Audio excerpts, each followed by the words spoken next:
अरे तुझ्या डोक्याचं काढलंय, मला ऊन लागत आहे. मला राहू दे, मला भाजी उपटायची. ते टोपी कुठे? त्यांनी काढून टाकली, त्याला रुमाल बांधला आता.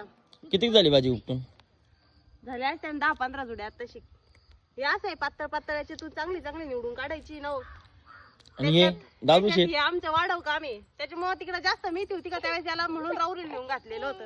असं सगळी मेथी नुसतात थोडी तिंड डोक्याला बांधलं होतं, काढून ठेवलं. मग आमचं आता चालू होतं मेथी उपटायचं. सासूबाई पण आलंय मेथी उपटू लागायला. बरीच मंडळी मला विचारित राहते, सासूबाई आले सासूबाई आले म्हणत राहते. सासूबाई तर टायमाला कुठे नेऊन घाली ती. सासूबाई म्हणजे ह्या माझ्या मिस्टरांच्या मोठ्या चुलतीत बरं का मंडळी, त्याच्यामुळे मी त्यांना सासूबाई म्हणत असते. ते तर आमच्या शेजारीच राहतात, मला जेव्हा कधी गरज पडती त्यावेळेस त्या मला मदतीला येत असतात. हे आमच्या चिल्लर पार्टीला सांभाळायला पण एक जण लागत घरी. लय वैताग आणलाय सकाळपासून. खरी मी ती तुडवली, काकीकडे जाय, झोप पण आली आता. दे दे याला घ्या, व्हिडिओत घ्या. काय सांगायचंय, बोलता येतंय का? काय दे, मोबाईल नाही पाहिजे. तू इथं आहे ना नानम पण सावलेल बस. इकडे चालू आहे आमच्या मेथीच्या जुड्या बांधायचं काम. आता बरंच मंडळी म्हणते उपटलं का लगेच जुडी बांधायची. मंडळी ही भाजी इतकी आपरी आहे, हातात सुद्धा बसत नाही. बांधणाऱ्याची शिफारस आहे का ते चांगले जुड्या बांधून राहिले म्हणून. त्याला तुम्हाला जुड्या दाखवायचे मी एकदा. हे पा आपरी चिपरी मेथी.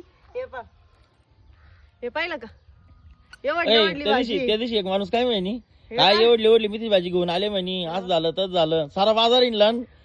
शेवट एक जुडी राहिली होती सुकेल, तीच जोडी त्यांनी 40 रुपये नेली.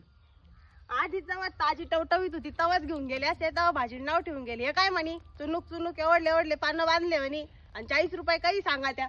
अहो इथं भाजी उपटायला काय अवस्था चालू ते पा म्हणा. आधी काय देऊ तुला, याला मी एकदा आता झोपी लावून येते आणि मग तू ना त्याला झोपीत लावू. तो नुसता हिंडतोय.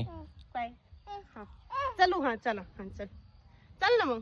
चल मंडळींना बाय कर बरं. बाय बाय बाय कर. मी झोपायला चालू म्हणा. ये तुम्ही पण चला, सगळे घरी चला. काम धंदे काहीच करू नका, नुसतं यांच्या संग खेळा. चला निंदू करायला.